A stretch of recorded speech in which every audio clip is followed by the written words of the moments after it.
بسم اللہ الرحمن الرحیم۔ 3 دسمبر بروز جمعۃ المبارک سیالکوٹ میں ایک ایسا واقعہ رونما ہوتا ہے کہ جس کے لیے افسوس اور مذمت کا لفظ بھی بہت چھوٹا محسوس ہوتا ہے۔ ستم بالائے ستم ایسے واقعات ہمارے معاشرے میں معمول کی صورت اختیار کر چکے ہیں، اور اب ہم بھی جھوٹ، ملاوٹ اور رشوت کی طرح ایسے واقعات کو معمول خیال کرنے لگ گئے ہیں، اور اسی وجہ سے ہی ہم ایسے واقعات پہ بے حسی کا اب مظاہرہ کرتے ہیں۔ جب بھی ایسا واقعہ کسی بھی ملک میں رونما ہوتا ہے تو وہاں کی قوم متحد اور متفق ہو کر اس کے خلاف آواز بلند کرتی ہے، لیکن بدقسمتی یہ ہے کہ پاکستان میں جب بھی ایسا واقعہ رونما ہوتا ہے تو ہمارے ہاں ایک تقسیم اور ایک تفریق نظر آتی ہے، اور خاص طور پر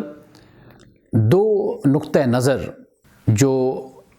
انتہائی نقطہ نظر ہیں وہ ہمارے سامنے کھل کر سامنے آ جاتے ہیں۔ ایک رویہ یہ ہوتا ہے کہ اس رویے میں ہمارے نوجوان بھی شامل ہوتے ہیں کہ وہ اپنے مسلمان ہونے پر بھی شرمندگی کا اظہار کرتے ہیں، یعنی وہ یہ کہتے ہیں کہ ہمیں اپنے مسلمان ہونے پر، جبکہ اس موقع پر بجائے اس کے کہ ہم اپنے اسلام، اپنے دین اور اپنے مسلمان ہونے پر شرمندگی کا اظہار کریں، بہتر رویہ یہ ہوتا ہے کہ ہم دنیا کو اس بات سے آگاہ کریں کہ اس خاص جتھے کا، گروہ کا، ہجوم کا اسلام سے، دین اسلام سے کوئی تعلق نہیں ہے۔ ایسے موقعوں پر ہمیں ایک مبلغ اور ایک داعی کی حیثیت سے اسلام کا اصل چہرہ دنیا کے سامنے پیش کرنا چاہیے۔ دوسرا رویہ جو ہمارے ہاں اختیار کیا جاتا ہے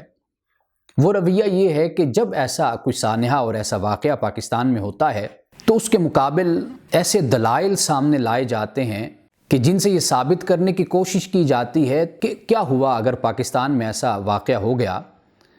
تو فلاں ملک میں مسلمانوں کے ساتھ بھی تو ایسا ہوا ہے، یعنی سری لنکا میں ایسا ہوا، انڈیا میں ایسا ہوتا ہے یا کسی اور ملک میں۔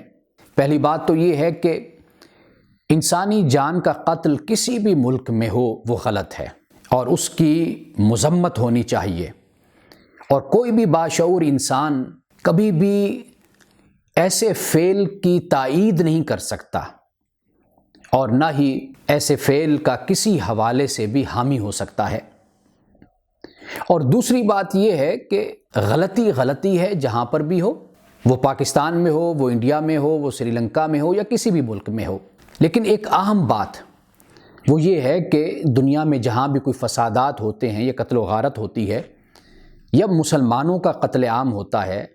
ہمیں یہ دیکھنا چاہیے کہ کیا اس کے پیچھے مذہب ہے یا مذہب کے علاوہ کوئی اور اس کا محرک ہے، یعنی سیاست بھی ہو سکتی ہے اور کوئی ذاتی اور علاقائی مسئلہ بھی ہو سکتا ہے، کوئی صوبائی مسئلہ بھی ہو سکتا ہے، ممکن ہے کہ وہاں پر کوئی زمین کا مسئلہ بھی پیدا ہوا کہ جس کی بنیاد پر مسلمانوں کے ساتھ ایک خاص گروہ اور جماعت کے ساتھ یہ سلوک کیا گیا۔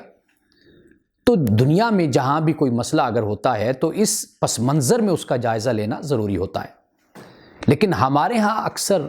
یہ واقعات جب رونما ہوتے ہیں تو اس کے پیچھے ایک خاص فکر اور ایک خاص نقطہ نظر وہ کار فرما بھی ہوتا ہے، اور پھر مذہب کا، دین اسلام کا کھلم کھلا علی الاعلان استعمال بھی کیا جاتا ہے۔ سب سے آخر میں ایک بات وہ یہ کہ جو کتابیں پاکستان میں پڑھی اور پڑھائی جاتی ہیں، وہ خواہ جامعات میں ہیں یا مدارس میں یا وہ یونیورسٹیز میں، کہیں پر بھی پڑھائی جاتی ہیں، وہ کتابیں دنیا کے ہر ملک میں اور ہر لائبریری میں موجود ہوتی ہیں۔ علماء کا طبقہ یہاں پر ہے تو وہ اسلامی ممالک میں موجود ہے، وہ اسی فکر کو ہی آگے پروموٹ بھی کرتا ہے، اس پر بات بھی کرتا ہے، لیکن آخر اس کی وجہ کیا ہے کہ ہمارے ملک میں ایسے حالات کچھ وقت کے بعد، کچھ مہینوں کے بعد کیوں پیدا ہوتے ہیں؟ یہ کتابیں، یہ علماء، یہ طبقہ جن کا تعلق مذہب سے ہے یا جن کا تعلق کسی بھی فرقے سے ہے، کسی بھی مسلک سے ہے، یہ علماء، یہ لوگ، یہ طبقات اسلامی ملکوں میں موجود ہیں، ترکی میں موجود ہیں، ملائیشیا میں موجود ہیں، UAE میں موجود ہیں، سعودیہ میں موجود ہیں، دیگر اسلامی ممالک میں موجود ہیں۔ آخر وجہ کیا ہے اس کی کہ ہمارے ہاں ایسی صورتحال کیوں پیدا ہوتی رہتی ہے؟ اس کی ایک ہی وجہ سمجھ آتی ہے، اور وہ یہ ہے کہ ریاست اور حکومت جب یہ بلا تفریق سب کو ایک نظر سے دیکھتے ہیں اور سب کے ساتھ برابری کی بنیاد پر سلوک کرتے ہیں، اور ملک میں جو قانون ہے، جو آئین ہے، کانسٹیٹیوشن ہے، اس کی بالادستی کو ہر صورت میں قائم کیا جاتا ہے، تو پھر